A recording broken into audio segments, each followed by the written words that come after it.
आज का हमारा टॉपिक है सेकंड लॉ ऑफ मोशन। ठीक है, देखिए सेकंड लॉ ऑफ मोशन पढ़ने से पहले हम मोमेंटम पढ़ेंगे, जिसको अभी हम लीनियर मोमेंटम भी कह रहे हैं। तो पहला आपका क्वेश्चन बनेगा डिफाइन मोमेंटम। मोमेंटम क्या है? किसी भी बॉडी का product of mass of the body and velocity of the body. इसे फिजिक्स में पी लिखते हैं, जैसे V final velocity, U initial, ऐसे मोमेंटम पी। ये क्या है? प्रोडक्ट है। प्रोडक्ट मतलब मल्टीप्लाई करेंगे किसको? Mass of the body and velocity of the body, M V. Okay, और मोमेंटम जो है वो एक वेक्टर क्वांटिटी है। Momentum is a vector quantity. और देखो इसकी यूनिट क्या आएगी? इसकी यूनिट आएगी, अगर मास आपका किलोग्राम में है तो ये केजी, ग्राम है तो ग्राम लिखना, ठीक है ना। और वेलोसिटी आपका मीटर पर सेकेंड। तो ये आपकी स्टैंडर्ड यूनिट है। दोनों की हमने लगा दी और वही आपकी बन गई मोमेंटम की यूनिट। ओके, अब ये मोमेंटम का बहुत ज़्यादा यूज़ होगा सेकेंड लॉ ऑफ मोशन। अब नेक्स्ट आपका क्वेश्चन है state second law of motion. Second law of motion क्या है? ठीक है, अब ये जो सेकेंड लॉ ऑफ मोशन है ये है, the rate of change of momentum of body is equal to the unbalanced forces acting on it and takes place in the direction of the force. अब इसका क्या मतलब है आपको ये देखना है। इसकी मैथमेटिकल डेरिवेशन भी है। इससे हमारे पास फॉर्मूला आएगा फोर्स का। तीन आपके पास आ गए, तीन लॉ मोशन वाले, तीन इक्वेशंस हैं। अब एक फोर्थ और ऐड हो गई, F is equal to M A. तो ये क्वेश्चन ऐसे भी आ सकता है, derive the equation for F is equal to M A. वो यहाँ से शुरू होगा। Rate of change of momentum जो है वो किसके इक्वल है? फोर्स के इक्वल है। यानी force is directly proportional to rate of change of momentum. आप यहाँ NCERT की बुक से ले सकते हैं। Second law of motion state that the rate of change of momentum of an object is proportional to the applied unbalance force in the direction of force. ठीक है, अब ये पूरी ना ये आपकी यहाँ है, यहाँ तक है। मैं बता दूंगी कैसे लिखना है F is equal to M A. देखिए सबसे पहले तो आप एक क्वांटिटी को डिस्क्राइब कर लीजिए। M जो है मास है मूविंग ऑब्जेक्ट का, U उसकी इनिशियल वेलोसिटी है, V उसकी फाइनल है, T टाइम टेकन है, P मोमेंटम है। राइट, देखिए अब ये क्या कह रहा है?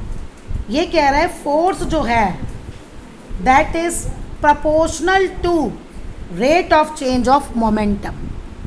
Rate of change of momentum, जैसे ही रेट ऑफ चेंज आए, जैसे मैं कहती हूँ rate of change of velocity upon, मतलब जो चेंज हो रही है वेलोसिटी अपॉन टी।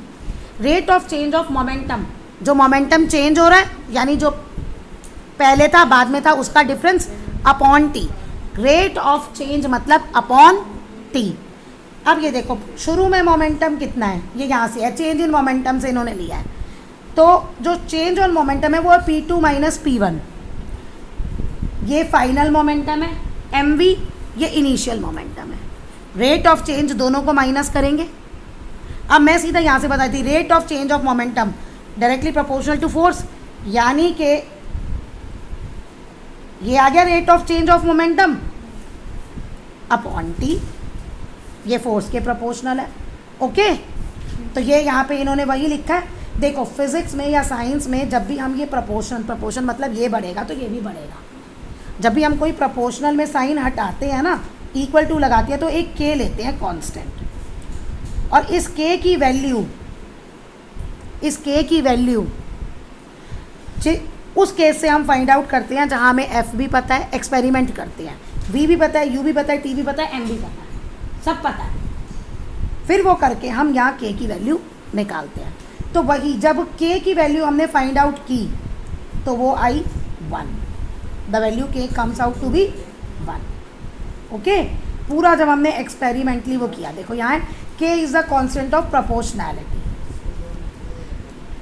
अब k हमारा 1 आ गया। v minus u upon t क्या होता है? a acceleration. ये फॉर्मूला आपने पढ़ा है ना, a is v minus u upon T. k 1 आ गया ना फॉर्मूला एम ए। यही आपको डिराइव करना है। देखिए जब आप ये डेरिवेशन करेंगे ना तो सबसे पहले सपोज मास m, इनको सबको डिस्क्राइब कर लेना, राइट। फिर यहाँ से लेके यहाँ तक आप लिख लोगे, KMA हो गया ना। फिर आप लिखोगे the unit of force is so chosen that the constant K becomes 1, और उसके बाद ये रिजल्ट, और मैंने आपको समझा दिया ये डेरिवेशन आ सकती है, राइट। अब इसमें एप्लीकेशन बेस्ड क्वेश्चन है जो इस पे बेस्ड है। ये है Newton first law of motion is a special case of Newton second law of motion. Newton first law of motion है ना, क्या था, कोई भी चीज़ रेस्ट पे है तो रेस्ट पे रहेगी, मोशन पे है तो मोशन रहेगी, जब तक कि आप कोई एक्सटर्नल फोर्स अप्लाई नहीं करोगे। तो ये कहते हैं कि सेकंड लॉ में ही इंक्लूडेड है। कहने का मतलब सेकंड लॉ जो है उसमें ही फर्स्ट लॉ आ गया। कैसे, देखो, अब आपका फोर्स m में था, यानी कि m v minus u upon t. अब एफ टी यहाँ चला गया, ये आ गया m v minus m u, right. अच्छा, अब देखो, अगर फोर्स ज़ीरो है, यानी कोई भी फोर्स अप्लाई नहीं हो रही, अगर फोर्स ज़ीरो है तो m v minus m u zero हो गया, m v is equal to m u हो गया, एम से एम कट गया, v is equal to u. यानी अगर कोई भी फोर्स अप्लाई नहीं हो रही तो v is equal to u है।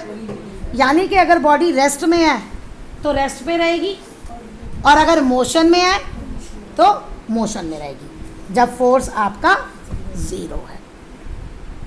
हो गया क्लियर? तो ये क्वेश्चन ऐसे आएगा, show that first law of motion is contained in second law of motion. अब ये आप यहाँ से लोगे पूरा, ये देखो जो मैंने आपको समझाया है ना, ये कि हम फर्स्ट लॉ सेकंड लॉ से निकाल सकते हैं। कैसे? सेकंड लॉ ये है, इसके बाद यहाँ नो एक्सटर्नल फोर्स F0, फिर ये body will continue same velocity में। मतलब अगर वेलोसिटी है तो सेम है, अगर जीरो है तो जीरो, और अगर जिससे मूव कर रही है तो उसी से मूव करेगी। तो ये इसमें आपका आ गया, आपको यहाँ तक लिखना है।